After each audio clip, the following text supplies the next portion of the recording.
ရားကြဖို့ပါတယ်တစ္ဆာလေးပါးတရားဆိုတာနံပါတ်1ကဟုတ်လားဒုက္ခသစ္စာအဲ့တော့ဒုက္ခဗမာလိုပြောတော့ဆင်းရဲတာတဲ့သစ္စာကပါတယ်လေအဲ့တော့ဒီခန္ဓာကိုယ်ကြီးကလူတွေကငါခန္ဓာကိုယ်ကြီးဆိုတော့အဲ့လိုမှားပြီးဆွဲထားကြတယ်ငါခန္ဓာကိုယ်မှန်ခဲ့လို့ရှိရင်ချမ်းသာဆိုပြီးတော့ချမ်းသာခိုင်းလို့မရသေးဘူးလားအခုခန္ဓာကိုယ်ကြီးရထားတော့မလို့ဘဲနေတော့အထဲတွေကချမ်းသာတွေထွက်လာတာဒုက္ခတွေထွက်လာတာဒုက္ခထွက်တယ်ဆိုတော့မဆင်းရဲဘူးလားအဲ့တော့ဆင်းရဲတယ်ဆိုဒီမှာသူများကငါ့လိုဆင်းရဲပါမလားလို့မေးစရာလိုသေးလားကိုယ်လည်းဆင်းရဲတယ်သူများလည်းမဆင်းရဲဘူးလားအဲ့တော့ဘသူမေဆင်းရဲတာကြီးဖြစ်နေတော့ဒါကိုဆင်းရဲတာအမှန်ပဲလို့ပြောရင်ညင်းမဲ့လို့ရှိပါမလားဆင်းရဲတယ်ဆိုတာဒုက္ခ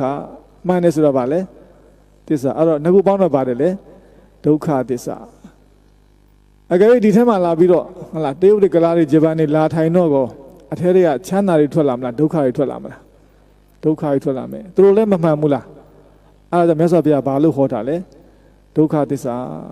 အဲ့တော့အခုယောဂီတို့ဒီမှာတရားထိုင်နေတာက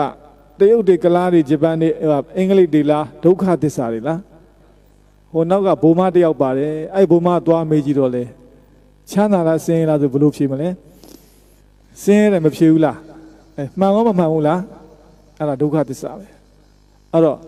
အင်္ဂလိပ်တွေဂျာမန်တွေဂျပန်တွေတရုတ်တွေရှိတာလားဒုက္ခသစ္စာရှိတာလားဟလာဒီထက်လာပြီးတော့ဒီမှာဘုန်းကြီးတစ်ပါးထိုင်နေတဲ့ဘုန်းကြီးထိုင်တော့ဘုန်းကြီးရောချမ်းသာလားဆင်းရဲလားအဲ့တော့ဘုန်းကြီးလားလူလားဒုက္ခသစ္စာလားဒုက္ခသစ္စာအရှင်ဘုရားတို့တင်းရကျမ်းတယ်ဆိုပြီးတော့အခြားရတာသွားထိုင်တော့မလုံဖက်နေတော့ဘာဖြစ်တော့မဆင်းရဲဘူးလားမေးစရာလို့လားအဲ့တော့မမှန်ဘူးလားအဲ့တော့ဗါတယ်လေဒုက္ခသစ္စာဟုတ်ပြီနော်အဲ့တော့လာတဲ့ကောယောဂီတို့ကဘာနဲ့လာတာလဲ